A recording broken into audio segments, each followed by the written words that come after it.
En Chile tenemos uno solo, un solo rol único nacional. Y si usted me pregunta cuál es mi cédula de identidad, mi identificación, yo le diría 5.889.000, etc. ¿Cuál fue mi matrícula en la universidad? 5.889.000. ¿Cuál es mi pasaporte? 5.889.000. Licencia de conducir, 5 millones. Mi prontuario como delincuente, 5.889.000. Entonces, todo tenemos estructurado de tal manera que podemos controlar. Si yo voy a una municipalidad a pedir un apoyo, digitan mi cédula de identidad o mi número RUN y de inmediato saben si yo he pedido apoyo. Pero cuando uno se entera que policías de un lugar que fueron dados de baja por estar en el crimen organizado y se van a otra corporación y en esa corporación también trabajan y no se sabía. Pero sí se han hecho muchos cambios en este momento de aspecto trascendental. La plataforma México. O sea, también era inconcebible que México no tuviese una fuente de información única donde la policía funcionara. Pero si no hay confianza en las policías, pues ¿quién va a entregar información? De alguna manera, pero sí, uno iba a Tepito y en Tepito encontraba, ¿no es cierto?, el CD con todos los policías donde trabajaban, donde estaban, con fotos, ¿no es cierto?, se recuerdan en esa oportunidad. De repente la policía o la Armada allanaba un inmueble y encontraba el listado de todas las llamadas anónimas que habían hecho ustedes para comunicar alguna situación. Entonces, ¿quién va a confiar en las instituciones policiales?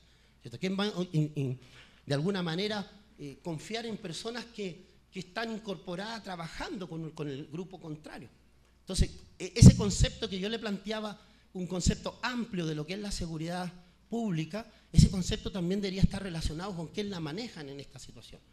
Uno lo ve el caso de los militares, ¿no es cierto? Los militares es la institución que se tiene una mayor confianza. Pero ¿qué nos decía Walker Cajía referente a los militares? O sea, en la criminología de guerra, ¿qué decía? El militar está preparado, ¿no es cierto? Ve frente a una persona, ve a un enemigo. El policía ve a un ciudadano.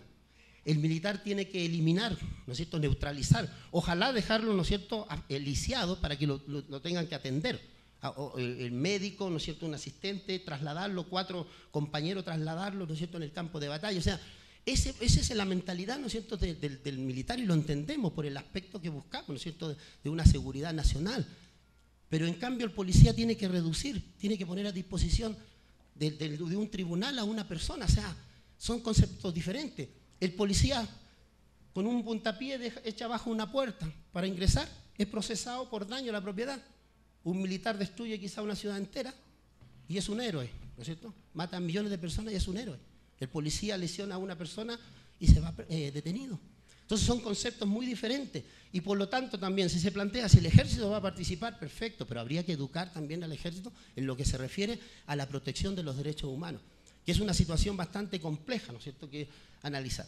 El caso, se nos adelantó, el caso de las placas patentes, también uno ve, o sea, todos los años, cada 3 años, no cada 3 años o 4 años, se cambian las placas patentes de los vehículos. También llama la atención eso. En mi país, el vehículo nace, se registra igual que una persona en un registro civil y muere cuando el auto ya se daña. Y se le entrega una placa patente. ¿Qué es lo que hacen? En todas las ventanas del vehículo graban con ácido la placa patente. Entonces hay 11 puntos donde los policías cuando hacen estos famosos filtros, ¿no es cierto?, no paran el tránsito a las 12 del día en pleno centro de la ciudad para mostrar que están trabajando, ¿no es cierto?, y levantan el motor y empiezan a checar si está, ¿no es cierto?, el motor coincide con los datos que tiene la persona. ¿Qué es lo que hacen los policías? Y quizás ese vehículo se lo robaron 2 cuadras más allá, cambian las placas y pasan por ahí mismo. Entonces no es muy efectivo.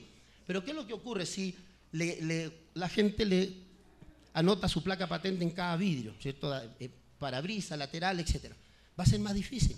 No vamos a bajar mucho los niveles, pero sí le va a costar. Ya el delincuente ya no va a tener la facilidad de sustraer un vehículo, llevarlo de un momento a otro, sino que va a tener que cambiar los vidrios y eso ya va a ser un problema para ellos. Y hay que generarle problemas porque terminar con la delincuencia, ¿no es cierto?, es muy difícil. Instituciones de crédito prendario, ¿no es cierto? Estamos hablando de Monte de Piedad, o otras instituciones donde van a vender lo que la gente, lo que delinque. No hay un sistema de control. Yo he preguntado, me dicen, sí hay un sistema de control. ¿Pero por qué no hacen esto? Sí hay esto. ¿Por qué no hacen esta ley? Pero sí hay esta ley. Entonces, ¿pero por qué no la cumplen entonces? ¿Por qué no se hace? Si está todo. Y en este caso específico de la institución de crédito prendario, por ejemplo, lo que pasa en mi país, que es lo que yo más conozco en esa área, cuando ustedes van a vender una joya a esas casas, o sea, de empeñar, perdón, le toman su antecedente, su huella digital, y esa información, una de esas de documentos, se va a la policía y la policía hace un análisis y comienza a establecer, por ejemplo, si esta persona ha vendido muchas veces, o sea, ha ido a dejar en prenda muchas cosas, va analizando, o si es familiar de delincuente y van sacando información. Pero aquí es el lugar donde se puede reducir. Ayer, ¿no es cierto?, nos decía uno de los expositores que sí se sabe dónde se venden las partes de los autos, que sí se sabía dónde se vendían los celulares que se robaban, ¿no es cierto? Pero exacto, o sea, hay medidas que tomar, pero esas medidas tienen que ser mucho más amplias. El caso de la carrera pública, o sea, también es importante que México trabaje en eso, en un sistema de carrera pública, o sea, terminar con todas estas personas que trabajan para el pueblo, por el pueblo y con el pueblo, ¿no es cierto? Todos esos discursos políticos que dicen voy a trabajar por el pueblo, no, si lo que buscan es llegar a un puesto donde puedan ganar dinero. Me acuerdo el caso de una secretaria en el IMSS de León, allá en Monterrey, que ganaba cerca de, si no me equivoco, 80,000 pesos, 75,000 pesos mensuales, secretaria. Se hizo público, no sé los resultados de eso, porque la prensa también no es una prensa profesional en aspecto investigativo. La prensa da a conocer los antecedentes y no los busca. Recuerdo en una oportunidad cuando se comentó que 62 cadetes de una academia policial lo habían dado de baja por no cumplir el examen de confianza. Busqué información en todos los periódicos que encontré, 62 cadetes dados de baja, 62 cadetes dados de baja, la misma información. Nadie se preguntó cuándo entraron esos cadetes.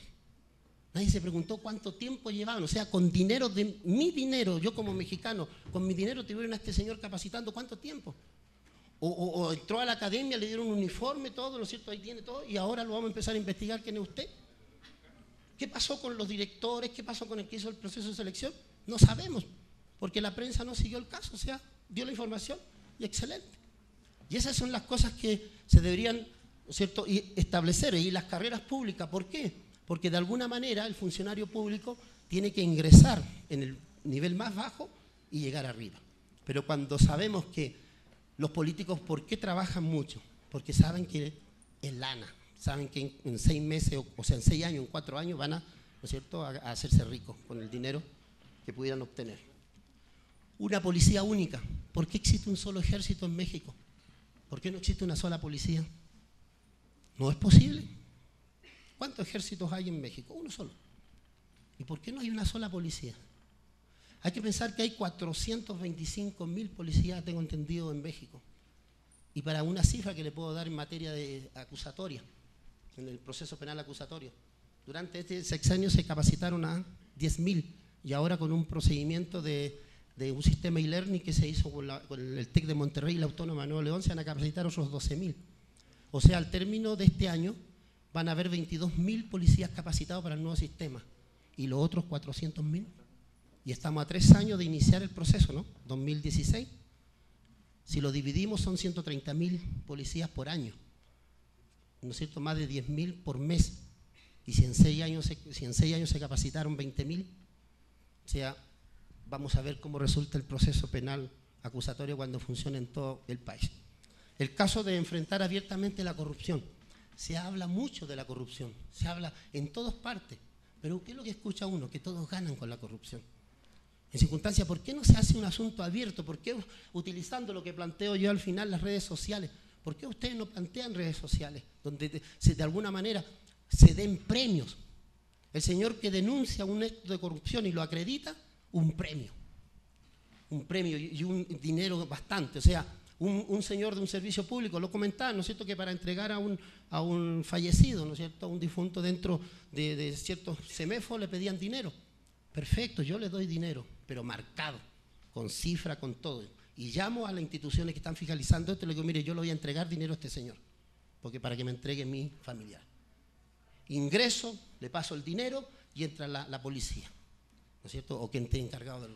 Y lo pasan detenido, o sea, eso es lo que tendrían que hacer, ¿no es cierto?, de alguna manera. Pero no, se sigue pagando, se sigue dando el dinero y por supuesto nunca se va a terminar. La mordida, ¿no es cierto?, para la famosa mordida de los autos. Si se lo detiene la policía, no, prefiero pasarle 20 o 50 pesos y no ir a pagar los 150 de multa. Yo voy y pago los 150. O sea, ¿por qué tengo que yo darle el dinero al policía? Y ojalá si le voy a dar dinero, ¿no es cierto?, de alguna manera también tiene que ser contrarrestado, o sea, puesto a disposición. Y le doy un ejemplo, no sé si algunos conocen mi país, pero traten ustedes de pasarle dinero a un policía chileno. Traten al carabinero de darle algún dinero. Traten ustedes de abrir su cartera o billetera para sacar el documento de conducir y que venga algún dinero.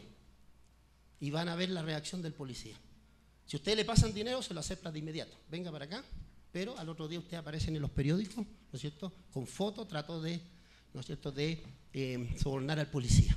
O sea, es un cambio de mentalidad, un cambio de posición. O sea, ¿por qué yo le decía, por qué no se mira ese país? ¿No es cierto? Se está mirando Colombia para ver y traer de acá el modelo colombiano de seguridad. Pero ¿qué es lo que es Colombia? O sea, llevan 40 y tantos años en guerra y todavía no termina la guerra, ¿no es cierto? Entonces, o sea, ese modelo sí nos sirve. Vamos a los países, o sea, el aspecto de la formación policial, por ejemplo, en Perú, en Bolivia, en Chile se demoran en formar 5 años los oficiales policiales. Pero estamos hablando de oficiales. Aquí también llama la atención que todos se llaman oficiales. Y allá se demoran 3 años en formar a los suboficiales, o sea, a los de más abajo. Entonces uno dice, a ver, ¿y cuánto se demoran en México? 6 meses. ¿Y 4 meses? ¿Cierto? 4 meses lo operativo, de los cuales los llevan 2 meses a instrucción militar, donde le enseñan a cómo disparar, ¿no es cierto?, cómo reaccionar. En una oportunidad vimos la creación de un organismo policial en una ciudad. Los tiempos.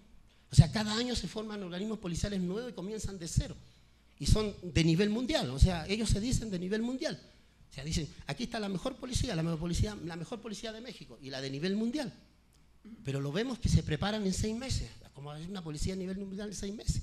No alcanzan a conocer lo que es el derecho penal, el derecho procesal constitucional, las normas, forma de manejar los derechos humanos, o sea, de dónde toda esa información, cómo le va a ingresar, cómo manejo mi arma, cómo me protejo, cómo una serie de formas de trabajo que un policía en 5 años, cómo salen en las otras instituciones, como le digo, los casos peruanos, bolivianos y chilenos que conozco más directos, salen como licenciados. Entonces son instituciones mucho más fuertes. ¿Cuánto tiempo tiene la policía chilena? Carabinero, 85 años.